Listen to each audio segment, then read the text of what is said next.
Vous écoutez Le Siffleur, un podcast issu des archives d'Europe 1. L'argent ne fait pas le bonheur, dit-on. Cette pauvre Francine en sait quelque chose.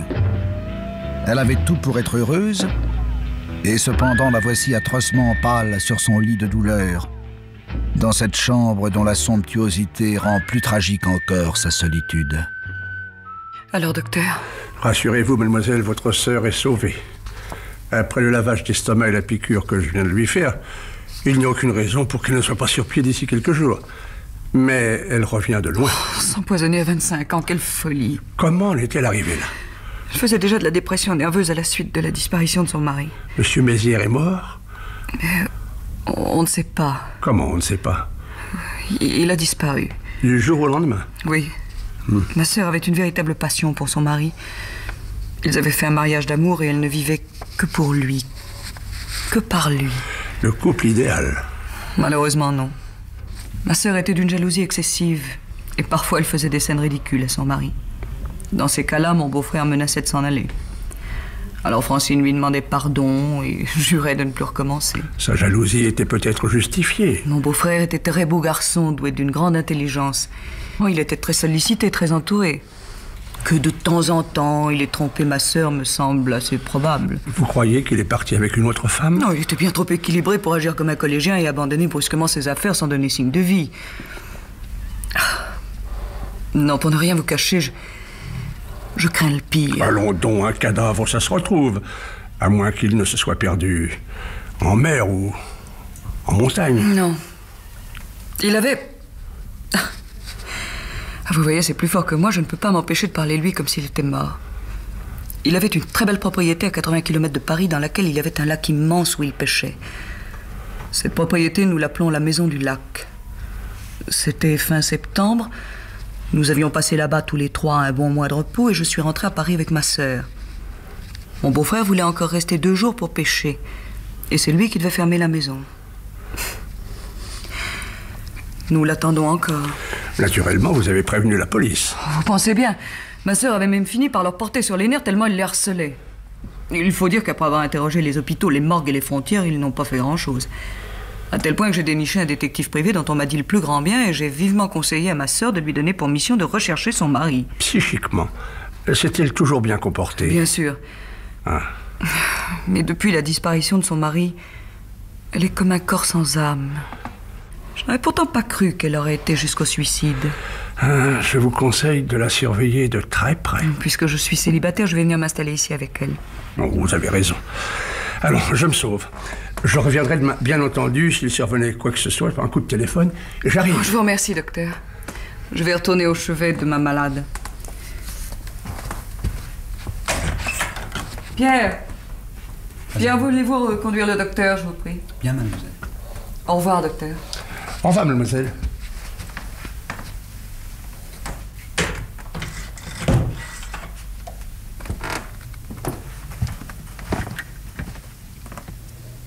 Alors, ma Francine, comment te sens-tu? Je crois que je ne te pardonnerai jamais, Nicole. C'est moi qui ne me serais jamais pardonné d'arriver trop tard pour te sauver, ma chérie. On en veut encore beaucoup à sa vieille sœur. Oui. C'était si simple de me laisser m'en aller. C'est pas supportable d'être seule, toute seule, avec les souvenirs d'Alain autour de moi. J'ai toujours l'impression qu'il va entrer, me parler, qu'il va faire couler l'eau de son bain. Allons, ne t'agite pas. Attends que je range tes oreillers. Là. Maintenant, tu vas essayer de dormir. Oh, dormir pour oublier. Oublier. Quant à moi, il y en a un à qui je vais secouer les puces. Qui donc? Monsieur Bray, le détective. Oh. Depuis 1 mois qu'il a accepté de prendre l'affaire en main, il n'a donné signe de vie que pour nous dire qu'il n'avait encore rien trouvé. Je passerai le voir demain et il va m'entendre.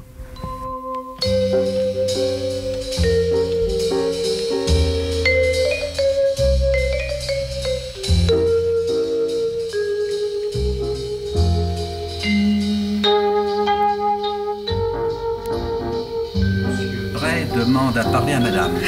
Faites entrer dans mon boudoir, j'y vais tout de suite. Bien, madame. Nicole, Oui? ton détective est là, il demande à me parler. Oh, aurait-il du nouveau? Oh, tout plutôt que cette incertitude. Viens.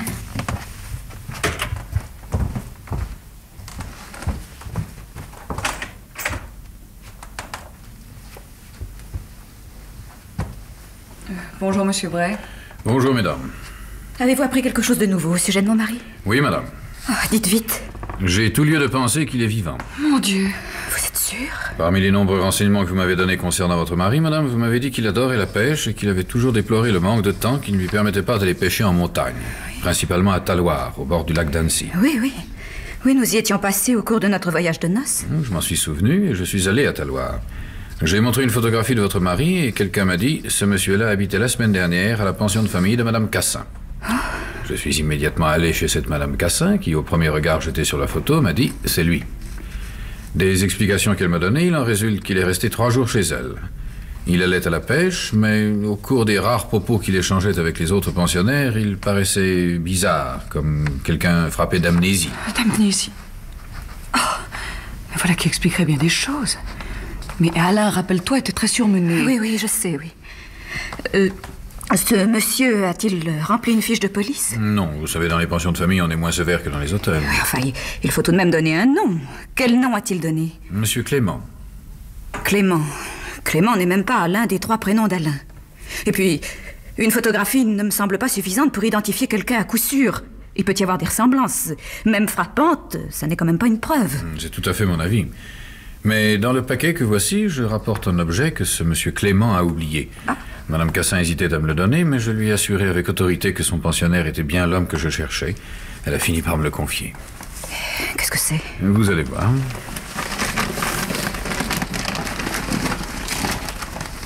Le veston. Francine. Francine, c'est le veston de tweed que portait ton mari cet été à la maison du lac. Mais regarde, c'est bien ça avec les coudes renforcés en cuir. Ah, mon Dieu. Mon Dieu, Francine. Il se trouve mal. Mon Dieu, mais elle qui était déjà si fragile. Monsieur Bray, aidez-moi à la porter sur son lit. Vite, c'est là à côté. Oh, il aurait fallu prendre plus de précautions, monsieur Bray. Pauvre petite. Là, voilà son lit, mettez-la là. Là. Oh, partez, je vous en supplie qu'elle ne vous voie pas. Partez. Je vous tiendrai au courant. Bien. Tenez. Passez-moi les selles qui sont sur la coiffeuse. Oui, merci. Maintenant, sauvez-vous vite. Oui, madame. Au revoir, mademoiselle. Au revoir. Là, ma chérie, respire, ça ne sert à rien. Où suis-je? Dans ta chambre, mon petit. Qu'est-ce qui s'est passé? Tu t'es trouvé mal en voyant cette veste de sport que t'a rapportée Monsieur Bray. La veste d'Alain. Oh, oui, c'est vrai. Où est Monsieur Bray? Je veux lui parler tout de suite. Non, je l'ai renvoyé. On n'est pas aussi maladroit, mais il reviendra. N'est-ce pas merveilleux, ma chérie? Tu sais maintenant que ton mari est vivant. Essaie de t'endormir avec cette pensée. Alain est vivant.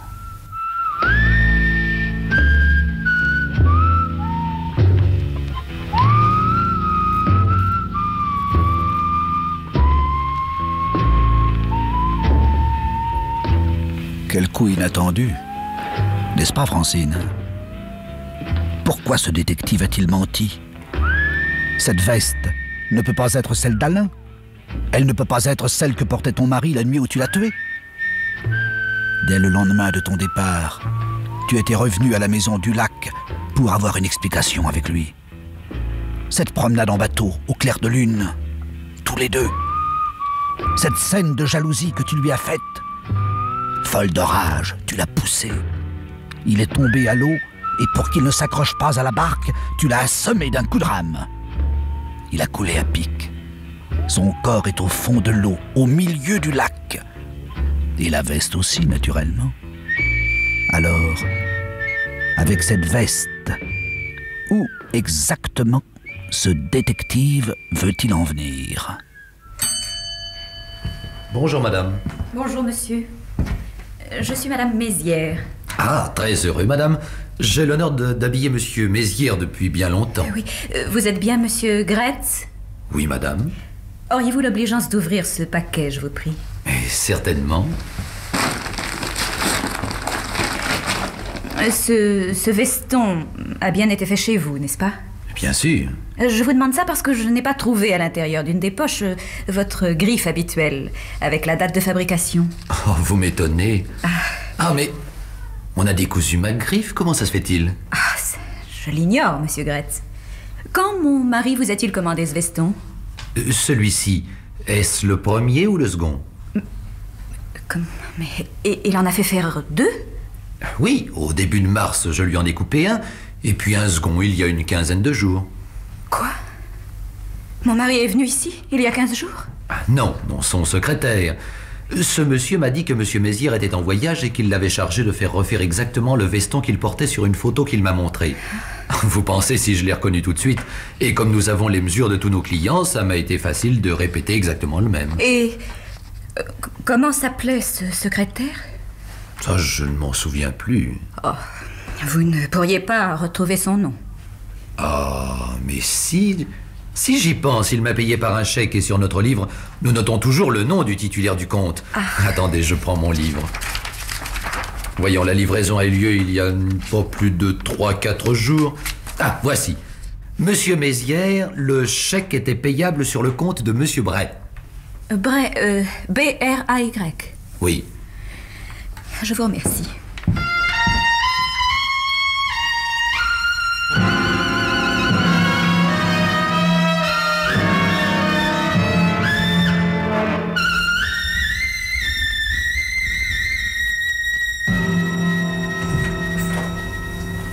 Ah, c'est toi, chérie. Tu n'as pas été trop fatiguée dans les magasins? Oh, je suis vannée. Où es-tu allée? J'ai fait le Faubourg Saint-Honoré. Rien de nouveau? Si. Quoi donc?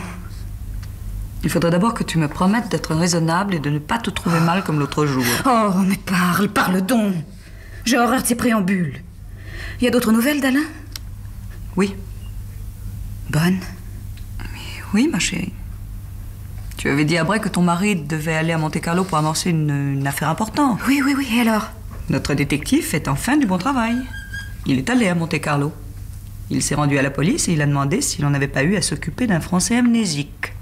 Mais enfin, si Alain est devenu amnésique, je me demande comment il se serait souvenu qu'il avait à amorcer une affaire à Monte-Carlo. Je me suis laissé dire que l'amnésique retrouvait parfois une espèce de mémoire par à-coup. Pour Alain, ça doit être le cas. Toujours est-il qu'ils ont signalé à Bray un amnésique qui avait été renversé par une automobile et emmené à l'hôpital où il serait resté une quinzaine de jours. Et puis un matin, il serait parti sans rien dire à personne, mais en laissant un bout de papier pour remercier son infirmière. Tiens, voilà le papier. Attends, fais voir. Merci, mademoiselle. Je n'oublierai jamais vos bons soins et la gentillesse que vous m'avez témoignée. Mais c'est l'écriture d'Alain, n'est-ce pas? Il n'y a pas de doute. Ah oui, en effet. Il n'a pas signé, mais il a mis une date. C'est tout, lui, ça. 17 décembre.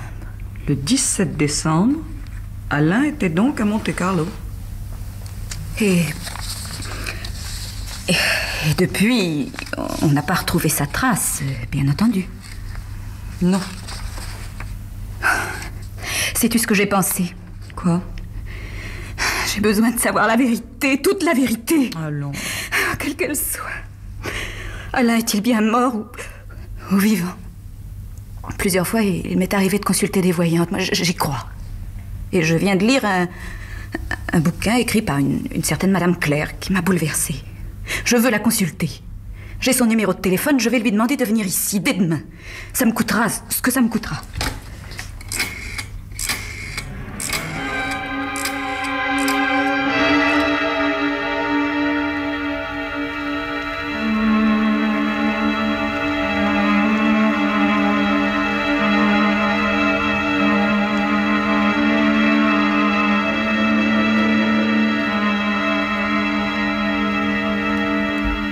Ma chère enfant, cette photographie de votre mari que je tiens entre mes mains m'envoie son message. Oui, le cliché s'impose nettement à moi. Je le vois, dans un beau pays de montagne. Il est au soleil, souriant. Il semble calme et parfaitement heureux. Mon mari est vivant? Oui. Vous êtes sûr? J'ai tout le lieu de le croire. Je vous remercie. C'est tout ce que je voulais savoir.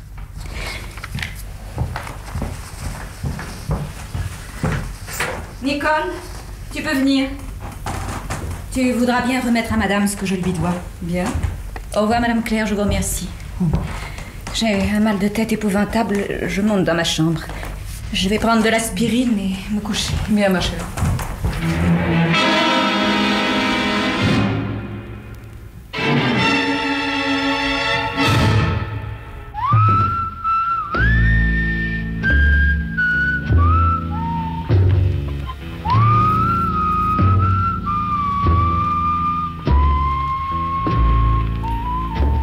Ainsi, le veston, le billet écrit de la main de ton mari, la voyante, tout conspire à te confirmer qu'Alain est vivant. Mais ce n'est pas possible. C'est un cauchemar. Mais oui, tu as raison, Francine. On te croit là-haut, couché dans ta chambre. Redescends donc écouter derrière la porte du salon ce que disent ta sœur et la voyante. Alors, madame Claire, vous avez annoncé de bonnes ou de mauvaises nouvelles à ma petite sœur? Je lui ai dit que son mari était vivant. Mais j'ai menti. J'ai vu M. Mézières mort, comme flottant dans le brouillard ou dans l'eau. Vous dites la vérité, madame Claire. Mon beau-frère est mort et bien mort, j'en étais sûre. Peut entrer?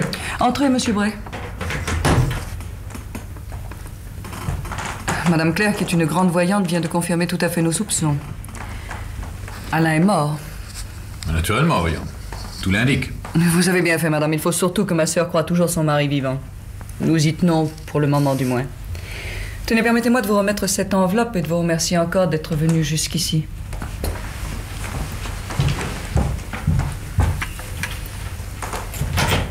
Pierre. Madame. Pierre, voulez-vous reconduire, madame? Bien. Au revoir, madame. Je viens voir comment votre sœur a réagi après l'histoire du veston. C'est curieux, elle ne m'en a pas parlé. Vous lui avez raconté l'histoire de Monte-Carlo? Oui. Je suis affolée à la pensée que j'arrive à mentir avec tant de naturel. Elle a reconnu l'écriture de son mari? Oui. Il faut dire qu'elle était imitée à s'y méprendre. Je me suis adressé à l'un des meilleurs spécialistes. Maintenant, il faut que nous en ayons le cœur net. La police officielle n'a pas procédé à des sondages dans le lac. Je prends demain soir le train de 9h et je ferai explorer les fonds pendant les jours qui suivront. Moi-même, demain, je dîne chez des gens à 6 km de là. Je vous attendrai dans la maison. Surtout pas un mot à Francine. Je ne lui ai pas dit où je vais. Bien entendu. Ah, je vous signale. Dans cette petite gare de campagne, il n'y a jamais personne pour prévenir. Quand vous descendez du train, il faut traverser la voie pour sortir de la gare. D'abord, vous laissez repartir votre omnibus. Puis, au moment de traverser, vous vous méfiez. Parce que c'est à cette seconde-là que passe le rapide de Paris, à 120 à l'heure. Ah, merci. Je ferai attention. Une dernière chose. Combien avez-vous déjà touché, monsieur Bray? 100 000 francs et mes notes de frais. Alors, renvoyez une facture à ma sœur. N'hésitez pas. Sa fortune lui permet de faire les choses largement. Bon, nous nous en souviendrons. Bonjour, monsieur Bray. Bonjour, madame. Mais tu n'es donc pas couché? Non, je me sens beaucoup mieux. Monsieur Bray... Monsieur Bray, j'ai réfléchi. En fait, je le sais, je le sens, mon mari est vivant. Pourtant, au bout de 2 mois, vous ne l'avez pas retrouvé. Alors, dites-moi combien je vous dois. Je vous prie de ne plus vous occuper de nous. Mais enfin, chérie, tu es folle. Maintenant que l'on est si près de toucher au but, il n'en est pas question. S'il le faut, je paierai de mes propres deniers les honoraires de monsieur Bray. Mais je veux qu'il continue et il continuera.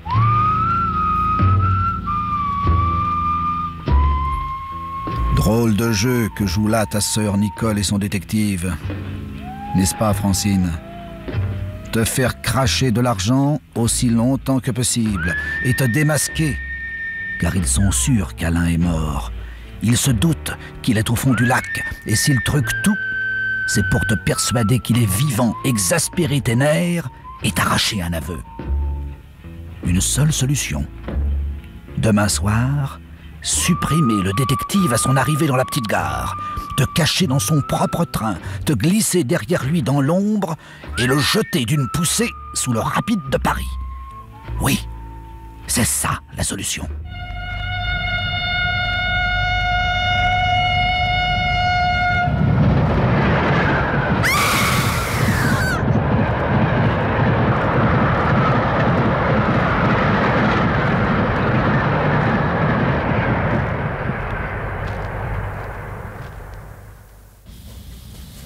Alors, qu'est-ce qui est arrivé?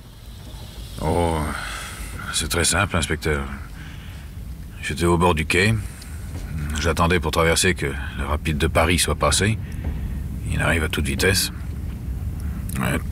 Tout à coup, j'ai l'impression qu'il y a quelqu'un derrière moi. Je me retourne, juste au moment où Mme Mézières s'élance. D'instinct, je fais un pas de côté. Elle ne peut pas freiner son élan et elle tombe sur la voie. Le train lui est passé dessus. Pauvre chérie. Mais que faisait-elle dans cette gare? Un nouveau coup de folie. Et nous qui nous étions donné tant de mal pour lui faire croire que son mari était toujours vivant. Elle avait déjà tenté de se suicider, j'avais si peur qu'elle recommence. Pauvre enfant. Je l'avais presque élevée. J'étais prête à faire n'importe quoi. À lui raconter n'importe quoi pour la garder vivante. Vous venez d'écouter Le Siffleur, un podcast issu des archives d'Europe 1. Réalisation Julien Tarot. Production Romy Azoulay. Patrimoine sonore Sylvain Denis, Laetitia Casanova et Antoine Reclus. Promotion Marie Corpet. Le Siffleur est disponible sur le site et l'appli Europe 1. Écoutez aussi l'épisode suivant en vous abonnant gratuitement sur votre plateforme d'écoute.